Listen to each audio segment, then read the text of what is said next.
ఇప్పుడు ఆవిడ అన్నపూర్ణగా నిలబడినది. విశ్వనాథుడైన వాడు అన్నం పెట్టలేడా? జ్ఞానమే ఇవ్వగలిగిన వాడు మీకు అన్నం పెట్టలేడా? అది ఆయనే పెట్టచ్చు కదా అన్నం. అమ్మవారికి ఇవ్వడం ఎందుకు అన్నం పెట్టేటటువంటి శక్తిని? అంటే శంకరుడు అన్నపూర్ణాదేవిగా అమ్మవారిని నిలబెట్టడం వెనక అతల ఒక రహస్యం ఉంది.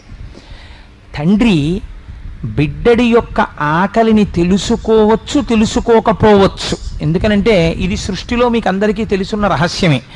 తండ్రి సాధారణంగా ఏదో పనిలో ఉంటాడు, ఎవరో ఇంటికి వస్తారు, వాళ్ళతో ఏదో మాట్లాడుతుంటాడు, వాళ్ళు వెళ్ళిపోతారు, ఇంకోళ్ళు వస్తారు, వాళ్ళు వెళ్ళిపోతారు, ఇంకోళ్ళు వస్తారు, మాట్లాడుతుంటాడు. 9 అయిపోతుంది, 9:15 అయిపోతుంది. అమ్మ ఆకలేసేస్తోందమ్మా, ఆకలేసేస్తోందమ్మా అంటాడు పిల్లాడు. అమ్మకి తెలుసు. ఆవిడ నిశ్శబ్దంగా లోపలికి వెళ్ళి నువ్వు తినేసి అని గబగబా కంచంలో పెట్టి పిల్లాడికి పెట్టేస్తుంది. అదే తండ్రిని నమ్ముకున్నాడు అనుకోండి, వాడికి రాత్రి 10 అయినా అన్నం ఉండదు. ఎందుకని నేను ఒక యథార్థాన్ని మీకు